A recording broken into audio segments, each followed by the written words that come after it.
Can pink buses curtail sexual harassment?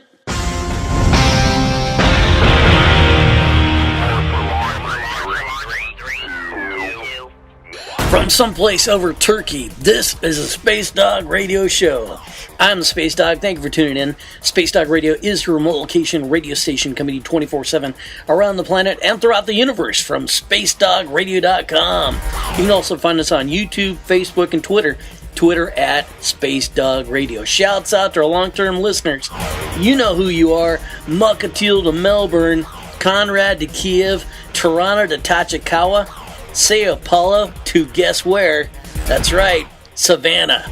Well, now that cries about sexual harassment from top Hollywood producers to Amazon executives to the President of the United States, let's be real and take this back a bit to ground level about women being harassed on public transit. When I was in Japan, I was stunned to find that they had women-only cars because women were being harassed and abused by males on trains. This is Japan. Very refined, intelligent country. So why would they have to do that? That was my first wake-up call to the problem. Now, Turkey has taken this protection of women using public transit to a new level. They have painted buses pink and designated them as women-only buses. There are mixed reactions to this. Some women say it's just to serve to alienate women more from men culturally.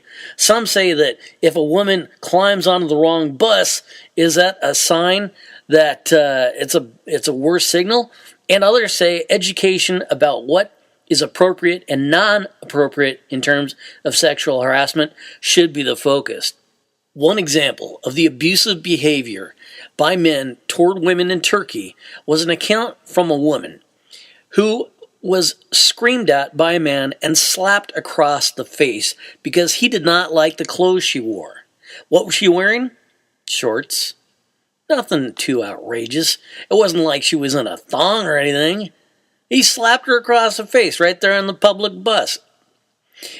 Let's not forget 23-year-old Jyoti Singh, who was gang raped and tortured by 6 men in Mathura near New Delhi, December 16, 2012. 11 days after her assault, she died. I always joke about airline passengers these days having a bus riding mentality, but that is a topic for a whole nother show. In fact, there should be no bus riding mentality with education and discipline. Everyone rides public transit from time to time, or even daily. But let me ask you, do you see some of the standard courtesies on the train or bus? For instance, standing up for an elderly, handicapped, or woman so that they may take your seat? That's just basic courtesy. And if such traits are not taught at a young age, chances are those will make up the pigs you have to sit next to on public transit. Which leads me to a few solutions against sexual harassment, whether on public transit or not. Teaching young children to be respectful of all people and showing them through example. This will educate them on proper conduct, hopefully. On public transit here in America, we have a fairly sophisticated network of camera and radio equipment on most public transit. So chances are, if there's a problem on a bus or train, the police will be there in minutes, and there will be a video of the perpetrator, and they will be prosecuted accordingly.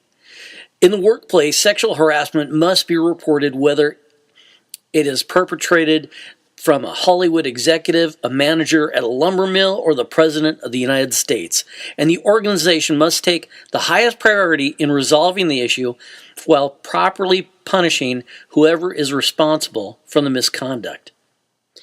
As basic as all these seem, it's amazing that in 2017, we still have to deal with men who sexually harass women. Will painting buses pink curtail sexual harassment? Perhaps.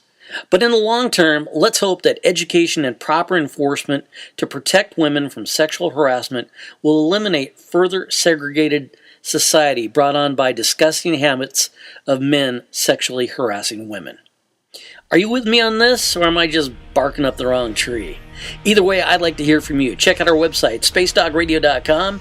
Find us on YouTube, and as always, you can follow us on Twitter at Space Dog Radio. From someplace over Turkey, this has been the Space Dog Radio Show. I'm Space Dog. Thank you for listening. Be safe, be happy, and I'll catch you next orbit.